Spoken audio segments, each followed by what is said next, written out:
What's good, everybody? Welcome to the Pull-Up Show. I'm your host, Mr. BJ Matthews, a.k.a. B Jizzle. Before we get started, follow us on the YouTube page, the Pull-Up Basketball Podcast. Like, share, subscribe. All of our YouTube videos, hit that like button. Y'all come in here to share, subscribe. Let's get it popping. All right, man. Back on the road right now. Get some stuff done before my show in a few hours, man. But I wanted to drop this video and talk about some, other teams in the league. I'm going to start doing the car combos back again. Just did a show yesterday, a video yesterday about the Lakers. And it was revolving around the Luka and LeBron duo. So if you guys had a chance to check that out, make sure y'all check that out. I want to speak about the Mavericks. I'm going to get right into it, man. And y'all see the title. The Mavericks are a threat to everybody out west. And see, what I'm really trying to do is really trying to talk more about other teams and fan bases, subscribers and stuff. Oh yeah, by the way, playback, my account has finally been created. So we'll be starting up hopefully against the Pacers on Sunday for all my Clipper fans. We'll be having our first playback live, watching the game live. I'll be putting that link into the community post probably later today, so y'all can go ahead and sign up and join and stuff. No money and nothing that's included. You just get a chance to watch the game, me break it down in action like y'all see me. Sometimes at the home game, I'll be able to do that for the away game. So that's what we want to do on playback. I'm gonna drop the link later today. So, but I want to talk about the Mavericks, man, and I think again people and the media are not paying a lot of attention to it. They got all this hype around this Luka going to the Lakers. They forgot about the opposing team that they traded for. And when you watch the Mavericks, and when I watch the Mavericks right now, I see a team.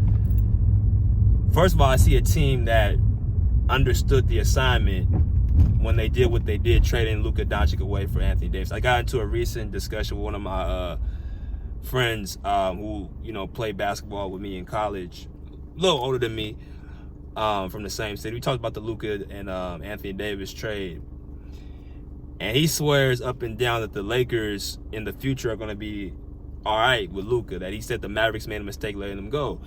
And of course, I combated that with, well, the Mavericks, if they made a mistake, why'd they let him go after they made it to the finals? He claims it was because the ownership was trying to save money in the future. And I said, nah, it wasn't over no ownership. If you feel a player is worthy of a max deal or super max deal, they're going to give them that max deal. Why is that? Because owners understand they're going to continuously make money if they keep winning and they keep the market, successful. So it was something that rubbed the Mavericks ownership, or not the ownership, the management the wrong way, and the organization when they felt like they could not win with Luka Doncic. I mean, you just went to the finals, so why would you trade somebody who you swear up and down was the biggest reason why y'all going to the finals? Y'all didn't wait. Y'all traded them the next season at the trade deadline, which was unexpected. The biggest trade that you can say almost probably in history was made halfway through the next season after they went to the finals. So there was something else going on that, people weren't privy to. Now, of course, what happens, the whole thing is that the Luka Doncic is not being in shape and not coming into training camp ready to go. And some of his off-the-court issues were reasons why the Mavericks...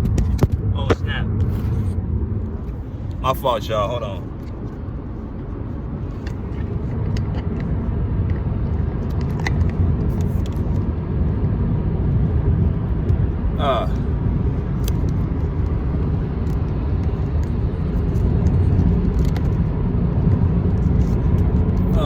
My bad, y'all. My bad. All right. It should be good. So like I was saying, the Mavericks said to themselves, we can't win off of this guy because he's not coming into shape. He's not playing winning basketball. As I told y'all before, that ISO basketball, one-on-one, dribble, pound the ball, ain't going to win you a championship. We saw with James Harden throughout the years in Houston. Looks good throughout the regular season. When the playoffs come, teams are going to be able to key in on that and adjust to that. So, I can't get this up here.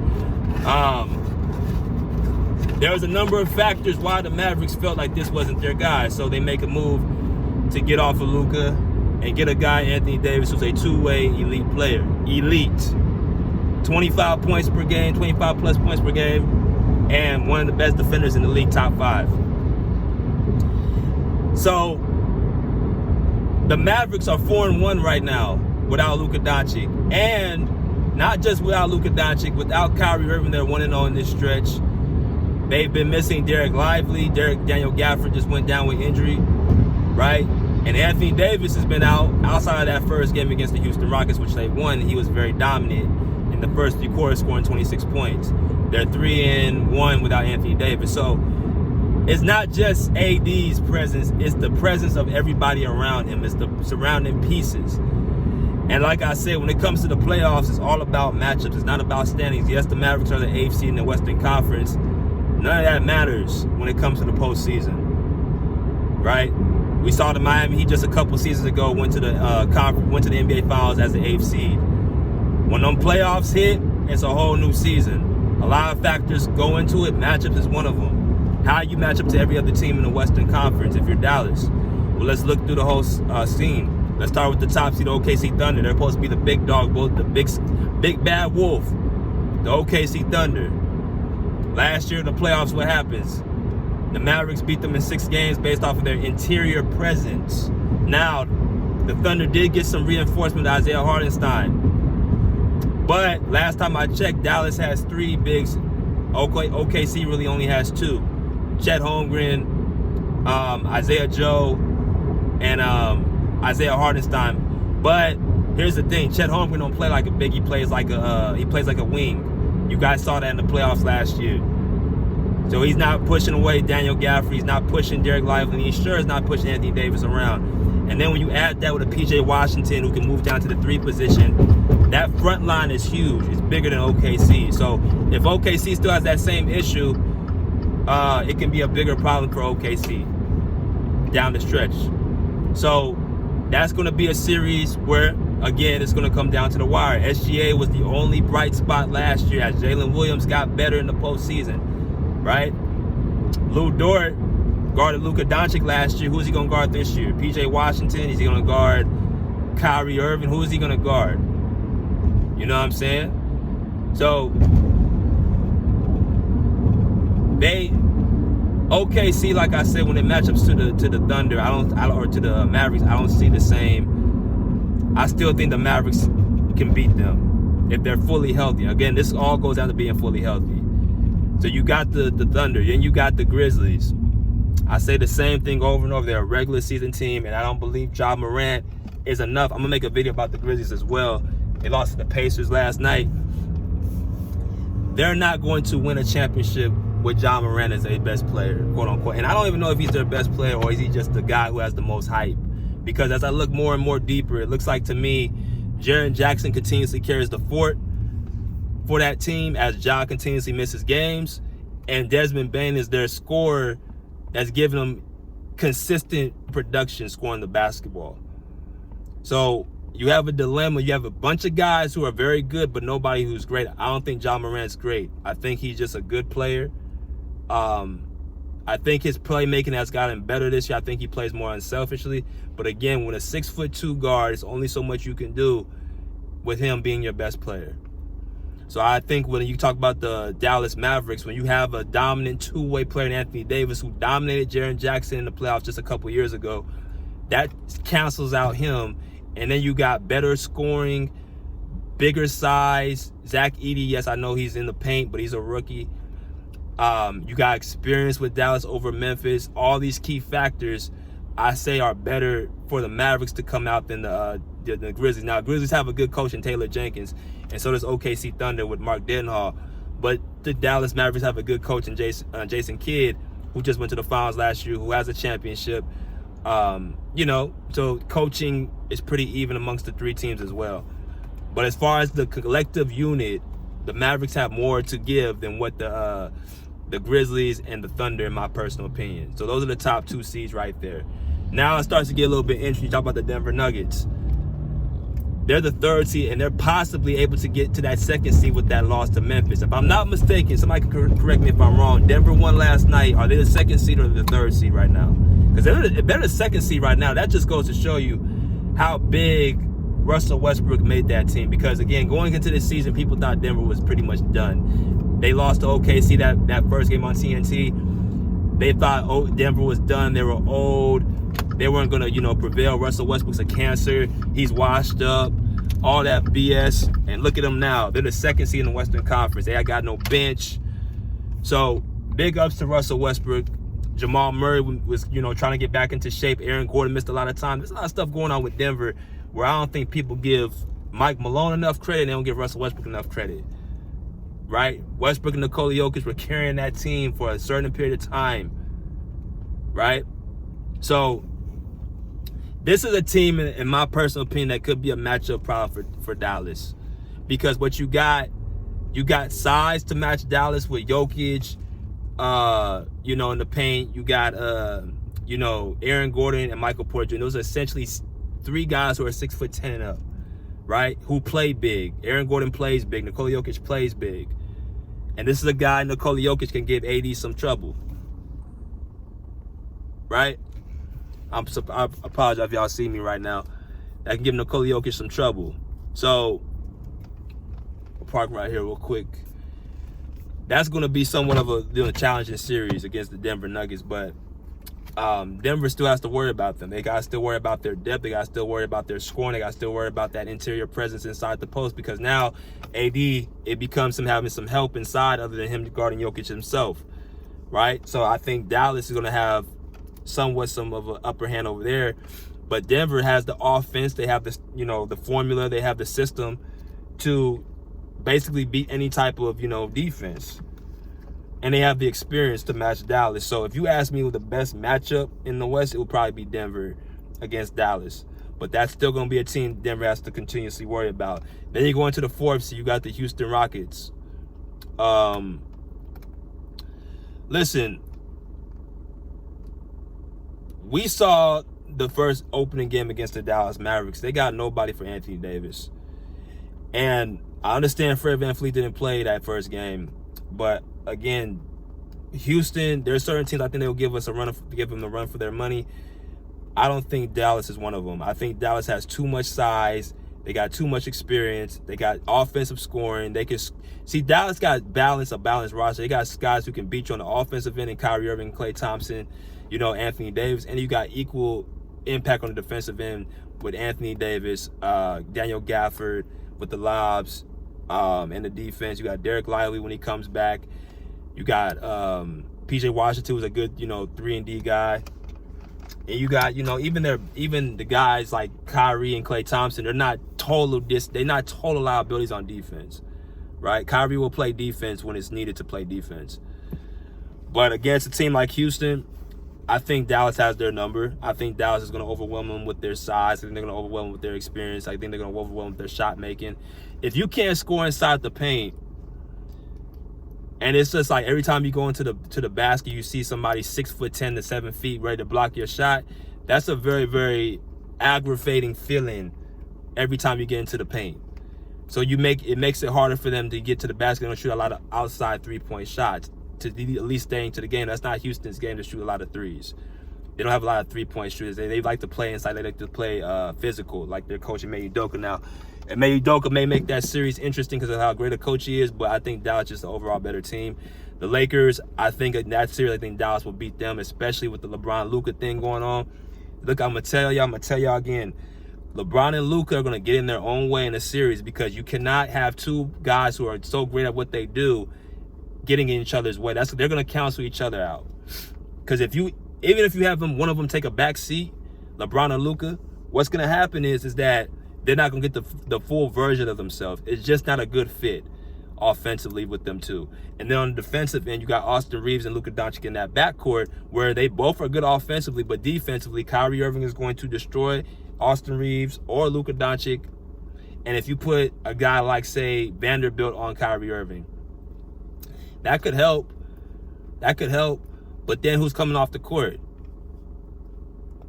So it's a situation with the Lakers that they got to find a rotation that nobody's going to be exited out. So that's why I say, when you look at their entire team, the Lakers, it's not properly constructed, because two of their best players do the same thing, score the same way.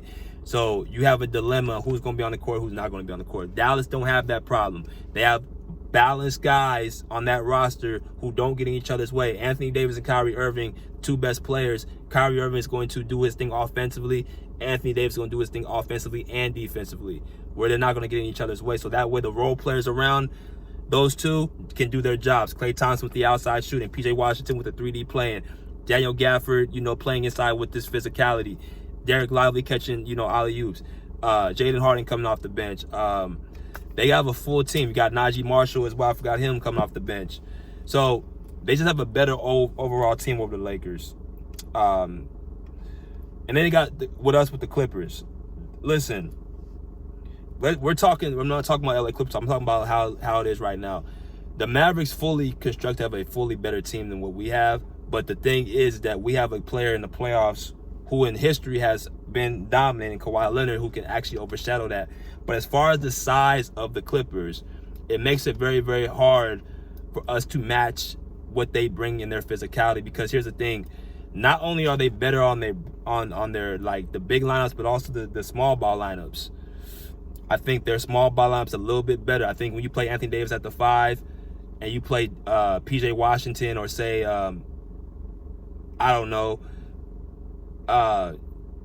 Derek Lively at the 5, Anthony Davis at the 4, and PJ Washington with, Klay Thompson, Kyrie at the backcourt, they're still somewhat big, but they're all mobile. They can all move on the court. They can all play defense. They can all, they're not going to get stuck in that traditional play. So they have great outside shooting as well. We picked up Bogdanovic, who I think is a good outside shooter as well. Shout out to him. But when you talk about the full totality of the team, I think Jason Kidd is a little bit better coach than Ty Lue. I think he believes in defense more, which is going to help them over the Clippers, because I feel defense does win championships. So I think the Clippers have to prepare for them accordingly as well, right? So they got the Clippers, and you got the Timberwolves, and then you got the after that the Suns and stuff like that. Timberwolves against the Mavericks, they beat them last year, and I think this year they're gonna have an easier time because they lost not just Karl Anthony Towns, they lost Kyle Anderson as well. And now that you have a team that has more balanced scoring and defense in Dallas, that makes it harder for a guy like Anthony Edwards to go off, especially at the rim. It's going to force him to take a lot of outside three-point shots. And if nobody else is getting going on the offensive end, it's going to be a long night. Because, again, what you guys got to pay attention to when you play Dallas, you're going to have to come to the realization is you're going to have to try to hit outside shots or mid-range shots. And that's another thing with the Clippers. For us to really continuously have momentum, we got to be able to hit in that mid-range. So luckily, we got one of the best mid-range shooters of all time in Kawhi Leonard. We got Amir Coffey in the mid-range as well. James Harden can hit the mid-range shot occasionally. That's going to have to be a weapon that we use against a team like Dallas. Now, that takes care of those 8 teams. I want to talk about Phoenix and the Spurs in the play-in. Phoenix is not in the play-in, but I think Phoenix can kind of give Dallas a little bit of run of their money because, like I just mentioned, they have elite scorers. They look bad right now. They may not even make the play-in, so Dallas might not even have to worry about them. But as far as a matchup against Dallas, they have the scoring to constantly keep pressure against Dallas. The way to beat Dallas is you got to have guys who can put the ball in the basket and stop the bleeding, because great offense beats great defense every time. So Phoenix does have isolation scores. They do have guys who can, keep pressure on the defense to, make them, honest. Devin Booker and Kevin Durant, Bradley Beal, all good mid-range shooters. They're not, quote-unquote, attacking the basket. So they score in ways that, it's going to make Dallas a little bit stay on their toes. So that could be an interesting series if they play them. But, Phoenix might not even make the playoffs.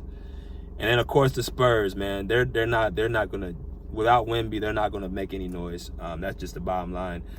I know they beat the Suns last night, but they're not going to make any noise without Wemby in the playoffs. So that's all the teams right there. All 8-9 teams in the West.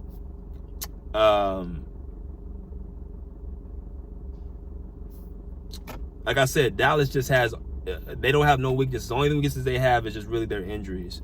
If they're fully healthy, the Mavericks are going to be a problem for everybody out west. And I feel like that Luka Doncic move, they got off of Luka Doncic, really is going to help them from here on out. People may disagree with me on that, but as y'all can see, the Mavericks are 4-1 without Luka. The Lakers are 2-0 without Luka when he's on the roster, and they're 1-2 with Luka when he's playing. And it's not to say he's a bad player, but when he's playing with LeBron James, and they may need to take LeBron out the game or let him rest to let Luka play and see how it looks. You can only have one dominant player with the basketball, right? So that's all I gotta say about that. Y'all catch me later on. We're gonna be going live on the Clipper game against the Bucks last night. Pull up, see, pull up, check, pull up. Peace. Out of here like swimwear.